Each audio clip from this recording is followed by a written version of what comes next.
Olá, mais um Conexão Cultural da TV Câmara no ar e hoje um programa para lá de especial com um convidado muito interessante, com muita história bacana para contar para a gente. Ele que é ator, ex-trapezista e um empresário do setor de circo.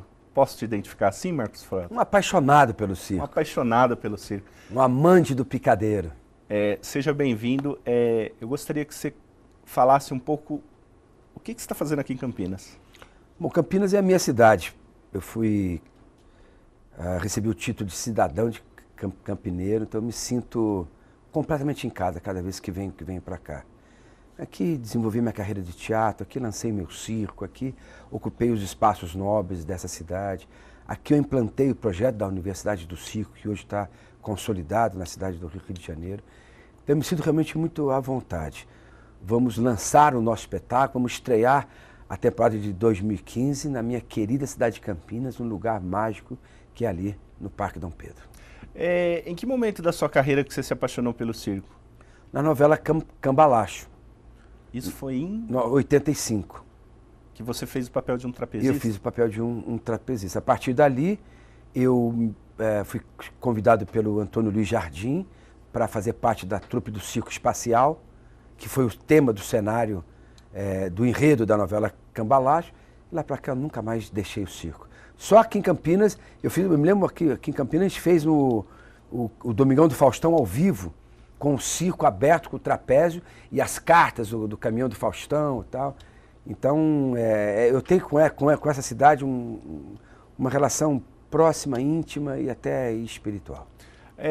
Você, há pouco tempo atrás, alguns anos atrás, você trouxe aqui o Circo Popular Brasileiro, ficou um bom tempo aqui com a ideia de se implantar uma oficina, uma escola circense e acabou não acontecendo.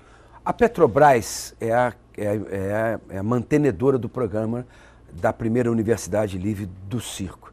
E nós ficamos um tempo no Hop Hari e depois a Petrobras pediu para que eu viesse para Campinas.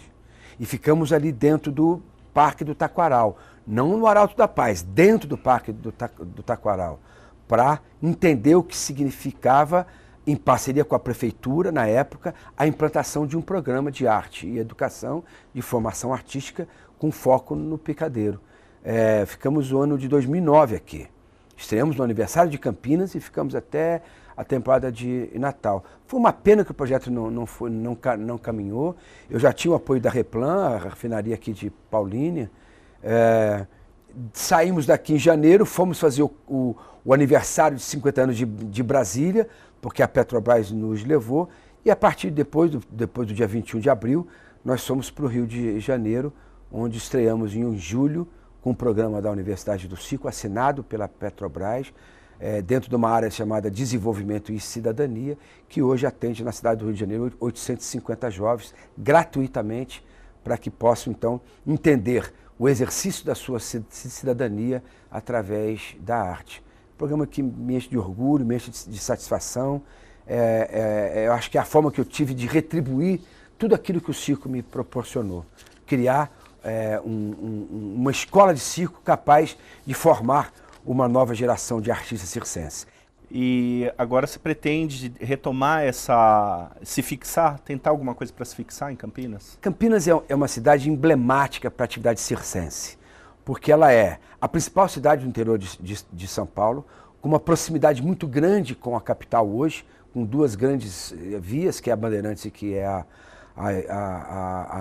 Anhanguera. Tem aqui o interior de São Paulo todo aberto. A cidade de Campinas é a cidade que fala com 3, 4 estados, né? Fala com Campo Grande, fala com Minas Gerais, fala com São Paulo, fala com o Rio de Janeiro. Eu acho que a cidade de Campinas é a cidade mais adequada para receber a implantação de um programa permanente de formação circense, misturando a dança, o teatro, as artes cênicas com o circo.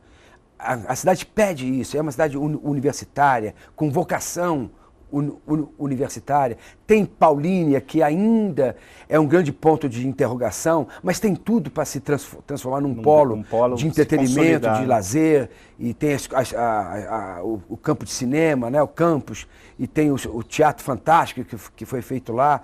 Tem Viracopos hoje, que é considerado o aeroporto número 1 do Brasil, em termos de qualidade de serviços e tal. Tem uma vocação internacional esse. Então a gente está, eu e o Luiz, que somos os gestores do Círculo dos Sonhos, estamos verdadeiramente empenhados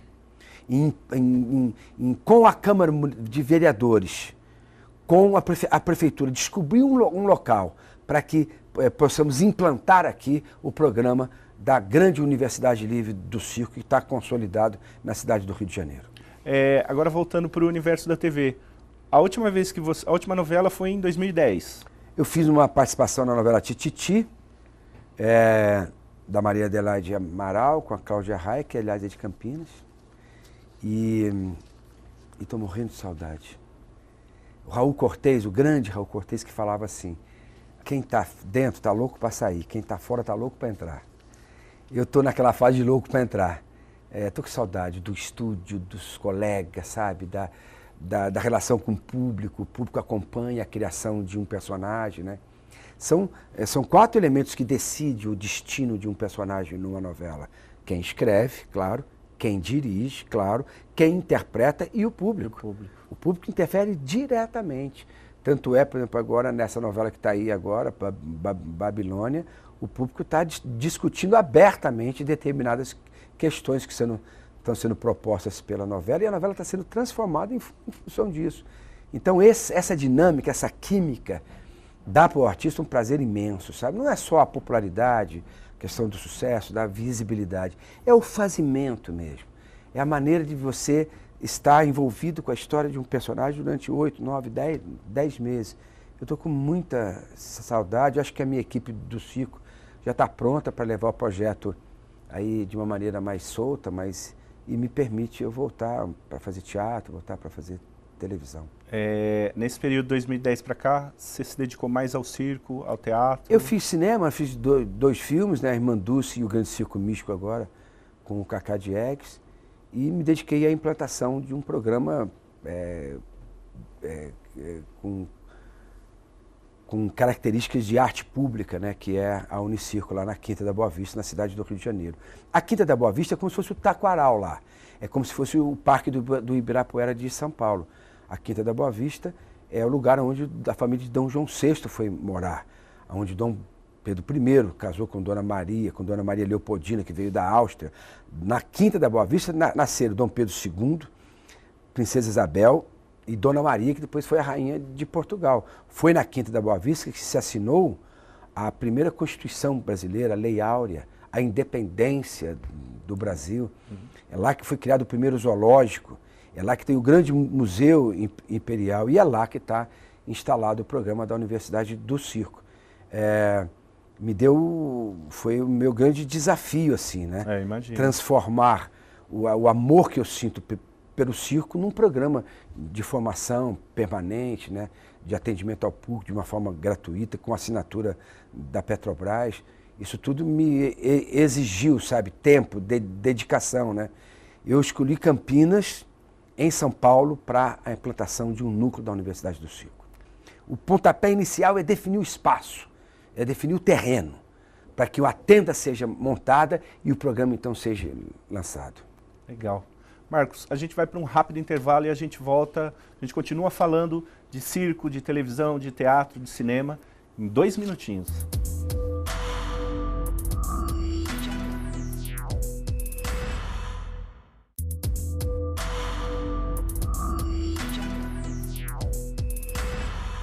Estamos de volta para o segundo bloco do Conexão Cultural, hoje recebendo o Marcos Frota, um sonhador, um ator maravilhoso, com papéis icônicos na TV brasileira e que agora quer implantar e fixar uma unidade da Universidade do Circo aqui em Campinas. Eu queria que você falasse mais dos espetáculos. O que o público vai assistir nessa temporada? Olha, o Circo dos Sonhos tem contribuído muito para a mudança a quebra um pouco de paradigmas, de preconceitos, né? o espetáculo circense hoje, ele precisa ter uma nova dinâmica. Ele precisa ter uma nova estética, ele precisa ter um ritmo diferente. As próprias crianças exigem uma interatividade maior, sabe? É um novo tempo para o circo. O Circo dos Sonhos vem para cá para convidar o público a sonhar com a possibilidade do novo circo brasileiro, né? Um circo que olha para frente, um circo que entende que as coisas da tecnologia são bem-vindas, mas que a essência do picadeiro está preservada no talento do artista circense. Não perca, eu, Marcos Frota e o Circo dos Sonhos no Parque Shopping Dom Pedro. As pessoas talvez não saibam, mas saiu muita gente do Circo Popular Brasileiro, dos seus projetos, que foi parar até no Cirque du Soleil, né? É verdade, muitos. Muitos, mas muitos. Eu me lembro e nos grandes circos europeus também. Eu me lembro de uma história específica do Marcos Cazzu. Um deles, né? Que foi parar no Cirque du Soleil e apresentou vários espetáculos. E tem gente que talvez não tenha a noção do valor que tem uma universidade circense, uma escola circense, que acha, aprender uma coisinha ou outra. Eu estava fazendo um projeto com a IPTV aqui em Campinas e na região, meu circo foi para São Carlos. Eu parei no posto de gasolina em São Carlos para vir embora para São Paulo. O Cazzu chegou para mim e falou que queria trabalhar no circo. Eu falei, mas o que você sabe fazer em circo? Ele falou, nada. Então como é que você quer trabalhar no circo se você não sabe fazer nada? Eu liguei meu carro e tal. Quando eu fui arrancar com o carro, ele estava na frente fazendo um giro de dança de rua na frente do carro. Eu falei, entra aqui no carro, você já está dentro do meu circo. Aí ele deixei lá na porta do circo. Ele ficou muito tempo trabalhando como artista e tal. Depois ele coreografou comigo a comissão de frente da Mocidade Independente Padre Miguel, no carnaval que nós fizemos naquele ano no Rio de Janeiro. E ali o diretor do Circo du Soleil estava presente e me perguntou quem tinha sido o artista que coreografou de uma maneira tão lúdica e circense a comissão de frente do carnaval. E eu apontei o Cazzu. Naquele momento ele foi então convidado para participar do Circo du Soleil. Se consagrou no Circo du Soleil e hoje tem a sua própria companhia, chama Universo Cazzu. É um dos mais de 50, 60, 70 artistas que nós tivemos a oportunidade de encaminhar para um destino, né? para uma carreira exitosa, né? Temos muitos artistas em Orlando, no Cirque du Soleil lá, chamado Lanuba. Temos vários artistas em Las Vegas, vários espetáculos do Cirque du Soleil que vieram para o Brasil, como Varecai, como Alegria, como Saltimbancos. Vários deles têm artistas circenses brasileiros. E agora, para minha surpresa também, e alegria, os circos europeus, os grandes circos europeus, circos de muita tradição, estão contratando os artistas brasileiros porque eles têm uma alegria, uma verve, uma sensualidade. Essa é a escola brasileira de dança, né, de teatro, de circo, que diferencia do europeu. Eu olho para trás e vi como valeu a pena, sabe? Todo o meu sacrifício, toda a minha entrega, quando eu vejo tanta gente podendo realizar os seus sonhos, né? Abraçando uma profissão tão difícil, tão complexa, como é a profissão do circo. Lá atrás, quando você fez esse papel de trapezista e que você se apaixonou, o que as pessoas mais próximas disseram para você? Minha mãe e meu pai falaram, Marcos, o que um ator de prêmio Molière no teatro vai fazer num picadeiro de circo? A minha esposa absolutamente não entendia por quê. A minha carreira aconteceu tudo muito rápido. Eu ganhei todos os prêmios com teatro aqui em São Paulo, com Feliz Ano Velho, uma história daqui de Campinas, do Marcelo Rubens Paiva, da Unicamp, né? E começa o espetáculo! Falando no Maracanã, Santos e Botafogo, que jogassem, senhores! Vamos nos pés de quem? Nilton Santos, tomou para Didi para Gerson, Gerson na ponta para a Mané Garrincha. Em seguida fui contratado pela Globo, ganhei todos os prêmios de revelação na primeira novela que eu fiz, que foi a Vereda Tropical, era o Supertel. Supertel. E depois eu pedi para o Daniel Filho fazer uma novela sobre o circo. Com a minha parceria com o Circo Espacial, eu vi que eu podia dar uma dimensão diferente na minha carreira. Ser um artista verdadeiramente popular, né? Essa veia popular que só o cantor experimenta. Eu estou falando esse cantor das grandes feiras de agropecuária. O ator ele fica restrito ao palco do teatro e com o público que frequenta o teatro. O circo ia me levar para as praças. O circo ia me levar para as cidades, para os lugares que eu nunca poderia ir com o teatro. Me apaixonei pelo circo e é de verdade, sabe? Não tem marketing nisso. Eu estou completando agora 30 anos de circo. Imagina, eu comecei com o circo em 85 na novela Cambalacho. De lá para cá eu nunca mais deixei o circo. E você transferiu essa paixão para os seus filhos? Não, os meus filhos respeitam muito. Tem toda uma admiração para essa minha entrega e tal. Mas eu tenho um filho músico que mora em Nova York, a minha filha é produtora da novela da Globo, produtora de elenco, o Tainan é músico também, está fazendo a Cal no Rio de Janeiro. Mas tá todos com o pé nas artes, né? Todos eles respiram esse universo artístico, né? Mas para o circo é difícil. O circo, ele é ardido, sabe? Se você não ama, você não fica. É uma renúncia também. É uma renúncia, uma entrega, é um isolamento. Só o olhar da criança desvendando um universo tão mágico na frente dela é que justifica um exercício de cidadania que o circo te pede. As pequenas companhias de circo diminuíram, praticamente inexistem. Você acha que essas pequenas companhias que circulam mais para o interior do país, elas ainda conseguem ter um futuro? Não digo nos centros urbanos, mas no Brasil profundo. Existe público para esse circo? Olha, o Brasil tem mais de 200 circos. Todo ano a gente tem notícia que surgiu mais um circo. Então é diferente do que o senso comum. Tem uma mágica qualquer entre os circos e o público brasileiro que permite a permanência. Eu não acredito que o circo vai desaparecer. Eu acho que ele tem que ser reinventado a cada momento, a cada fase. Hoje nós estamos na era da internet, estamos num momento de tecnologia muito rápido, muito ágil, instantânea, tudo. E o circense não pode ficar distante disso. O público brasileiro gosta de circo. Tanto é que o Circo Tiani recentemente veio para cá, aqui mesmo em Campinas, fez um sucesso imenso. E ele falou que o grande mercado hoje para circo no mundo é o Brasil, na América Latina toda, do México para baixo. O que o circo tem que fazer, na minha opinião, é manter a qualidade dos seus espetáculos. É não deixar de investir na formação do artista. Porque o povo gosta do circo. O circo é que tem que gostar do povo. E o fato dos animais terem sido banidos a maior parte dos circos, você acha que isso colaborou para uma melhora nos espetáculos, para uma exigência de uma maior criatividade de quem produz, ou não? Colaborou, porque você teve que refletir sobre o que significa um momento onde o animal já não fazia mais sentido dentro do picadeiro. Eu, por exemplo, respeito muito a tradição do circo. Quando eu vou para a Europa, todos os circos na Europa têm os animais. E é incríveis a presença dos animais, elefantes, cavalos, e leões, e tigres, enfim. O que o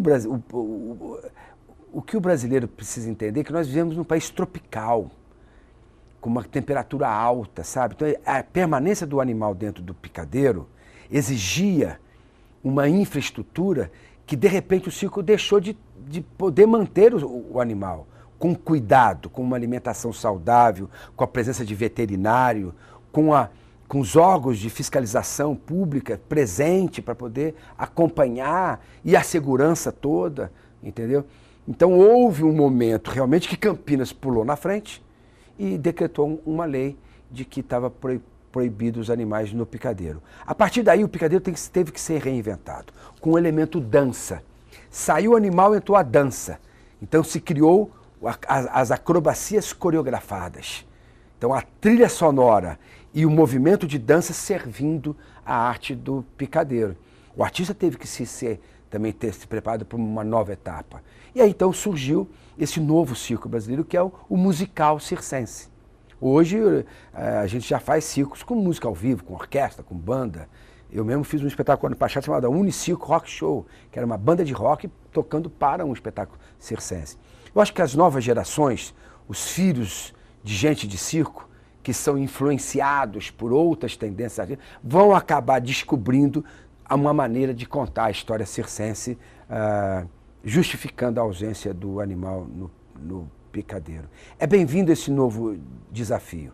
Eu acho que o circense tem que ficar atento, tem que ficar com as antenas ligadas, para poder, então, absorver outras estéticas, outras linguagens, para que o circo possa... O grande exemplo disso é o Cirque du Soleil, que está aí no mundo todo presente e não tem animal. Ok. Marcos, a gente vai mais uma vez para um rápido intervalo e a gente volta daqui a pouco.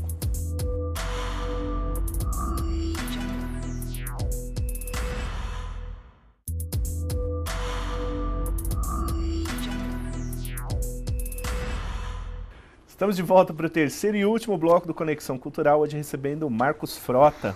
Trapézio, quando você parou? Eu parei no Festival de Teatro de Curitiba, quando o meu circo foi abrir o festival. Ali eu acho que eu tinha cumprido a minha missão. Eu saí do teatro, fui para a televisão, fui para o cinema e vim para o circo. Quando o meu circo foi convidado para abrir o Festival Internacional de Teatro em Curitiba, ali naquela Ópera do Arama, aquele Palácio de Cristal, eu achei que a minha missão estava cumprida.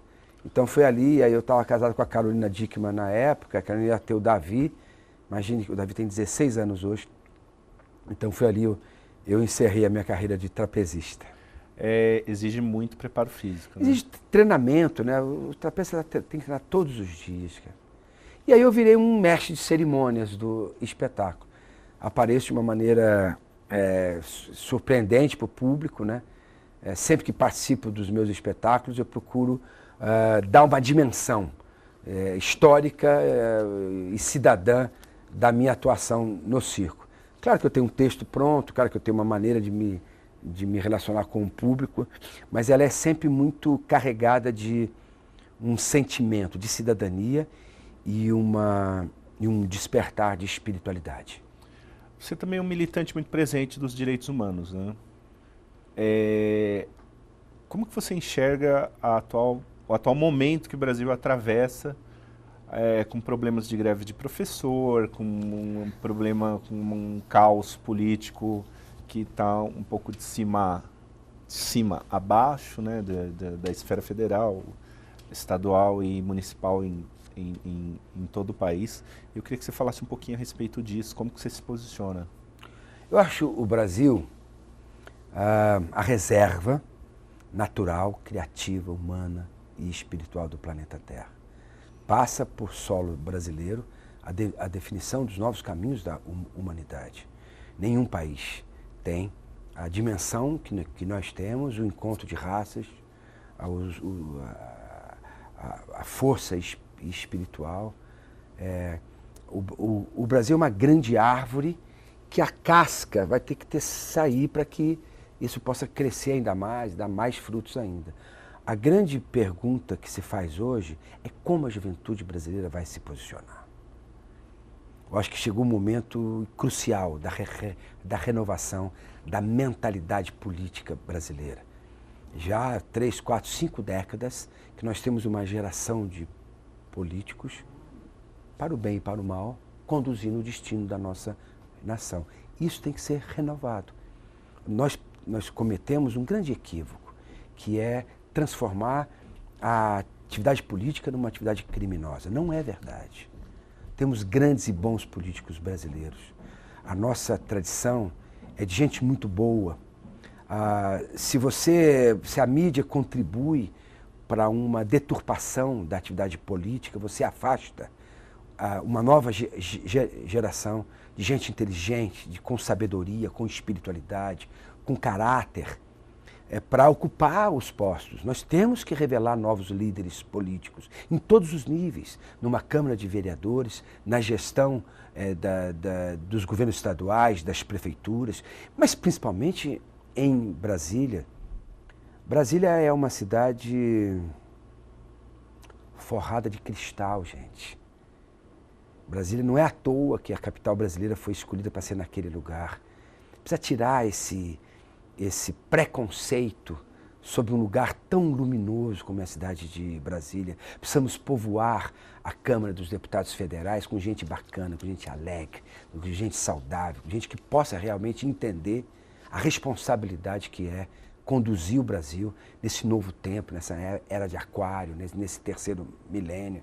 Então toda essa gama de notícias ruins que se fala só atrapalha, só desestimula uma geração de universitários que tem uma veia política e que gostaria de contribuir num Ministério A, num Ministério B, num cargo A, num cargo B, ficam assustados, ficam confusos e tal. Muito pelo contrário, temos que dar confiança, repassar a eles um estado de espírito confiante para que eles possam agir no sentido de contribuir para a formação de uma nova geração de personagens políticos no nosso país. Chegou a hora.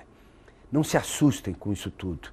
Para você construir, você precisa desconstruir também. O novo só vem quando o velho é ultrapassado, quando o velho é superado, quando esse modelo todo ele chega num estágio que se transforma, ele fica obsoleto, ele não serve mais. A partir daí é que uma nova geração de brasileiros vai realmente chamar para si a responsabilidade de conduzir o nosso país para um novo tempo. Eu fiquei lá fora agora, na Europa, e é impressionante o respeito que o Brasil tem. De mercado, de ciência, de tecnologia, sabe? As universidades brasileiras são muito bem conceituadas lá fora, sabe? Então, mergulhado, enxafurdado num mar de lama, numa notícia ruim todos os dias, que desestimula você levantar da cama, sabe? Que tira a credibilidade sobre todos os aspectos, não faz bem a ninguém. Eu acho que a mídia deveria repensar também a sua contribuição, sabe? Ok, a mídia investigativa, a mídia que denuncia, que acompanha, mas tem tanta coisa boa também, sabe? Por que não valorizar e evidenciar neste momento as possibilidades concretas que esse país tem de dar uma reviravolta única, maravilhosa e em pouquíssimo tempo a gente conseguir emplacar uma nova geração. Eu confio muito nisso. É enxergar o copo meio cheio, né? Também, perpassa por isso, entregar o Gilberto Gil estava lá fora agora, esses dias, e deu uma entrevista. Ele foi ministro da Cultura e é um artista maior, né? Ele falou uma coisa tão bonita, ele falou assim, vamos parar com essa morte diária. A gente, todos os dias, o Brasil está morrendo um pouco. Isso para quem trabalha, para quem para quem levanta 4, 5 horas da manhã, vai para um ponto de ônibus, para pegar uma condução pública, e vai até um trabalho, é horrível, sabe? Você não poder mais ligar uma televisão, não escutar um rádio, não ver jornal, porque é só notícia ruim, é só bombardeio. Sabe, você não consegue encontrar dentro de si algo que é fundamental, que é a esperança. Um povo sem esperança é um povo capado, é um povo opaco, sem luz, sabe? Sem esperança, a humanidade não brilha. E o que a gente está fazendo atualmente, desde as últimas eleições, é morrer quase que diariamente. É uma fratura exposta, sabe? É uma execução pública de uma nação inteira. Não adianta você ficar apontando. Tem que apontar aqui agora. Como é que eu posso? Qual é a contribuição que eu posso fazer com o meu trabalho, com a minha maneira de pensar, com a minha maneira de agir, etc. e tal. A gente tem o circo como um instrumento disso, sabe? O nosso exercício de cidadania hoje, ele está concentrado, por incrível que pareça, numa atividade que se reinventa a cada dia, que é a atividade circense. Voltando um pouquinho para a televisão agora. Teu personagem mais icônico, não dá para negar, é o Tonho da Lua. Para o público. E para você, qual foi? Para mim também. É a oportunidade do ator se encontrar com um personagem. E, por incrível que pareça, o Tonho da Lua me preparou internamente, para o momento mais difícil da minha vida, que foi quando eu fiquei viúvo. Minha esposa, com 17 anos de casamento, bateu o carro e foi embora e me deixou 3 crianças de colo ainda. E por incrível que pareça, o Tonho da Lua, com aquele jeito dele, me preparou internamente para não transformar a minha vida numa tragédia, sabe? E dar continuidade. Hoje meus filhos são adultos, são todos eles realizados. E por incrível que pareça, foi aquele personagem que me deu o preparo e a leitura espiritual para um momento tão difícil, tão complicado como eu passei. Tonho da Lua rompeu a barreira do tempo, me colocou nos braços do povo de uma maneira definitiva. Ele me ensinou aquilo que o artista não pode se esquecer, que é a humildade, a simplicidade, sabe? A disponibilidade, entendeu? Ninguém é nada, tudo passa. Então, por que perder tempo com vaidade, sabe? Com encher de si? A gente tem que estar à busca da gente diariamente e silenciosamente se encher de Deus. E não dar espaço para o ego, para a vaidade. Isso tudo só distancia o artista da essência dele. Quanto mais espaço ele tem, mais sentimento servidor ele deve buscar. Porque o artista é um cara que é uma profissão que influencia muito, se torna referência, sabe? E o que fica não são os discursos, não são as entrevistas, não são as capas de revistas, não são as baladas. O que fica é o exemplo que o artista passa. Hoje a classe artística mais jovem tem muito isso presente? Do ego, a coisa da celebridade? Olha, hoje a fama e a celebridade é instantânea quase, né? Antigamente, para você ser reconhecido, você passava 10, 15 anos. Hoje em dia, da noite para o dia. Vai muito da família também, vai muito do meio que o artista convive e tal, né? Mas o toque que eu posso dar é esse, cara.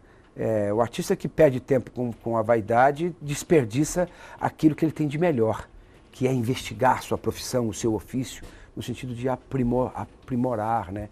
E ir para a profundidade da sua profissão, né? Que é o encanto, que é a magia, né? Que é a capacidade de você fazer alguém refletir seriamente sobre a sua vida, sobre as suas escolhas. É para isso que o artista veio. O ator, ele carrega para o resto da vida alguma coisa de todos os personagens que ele fez? O Tony Ramos falou uma coisa muito legal esses dias.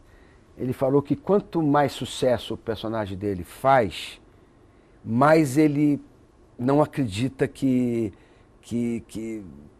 é ele o responsável por aquilo ali. Então, que ele entra no carro e quando ele sai do Projac, ou sai da gravação, que ele liga um programa de futebol na rádio, para justamente tirar da coisa, para não ficar carregando para casa. Eu achei ótimo esse exemplo. Vai lá ver quanto está o Palmeiras com o Corinthians, não sei o que jogador vai entrar, entendeu? E você então se desvencilha né, da história do personagem e passa a ser você mesmo, com os teus gostos, com as tuas contradições e tal. Isso é bem humano. O Tony realmente é uma referência para a gente, né? Todas as vezes que ele atua tal, ele mostra que é possível uma profissão encharcada de simplicidade, sabe? De doação, entendeu?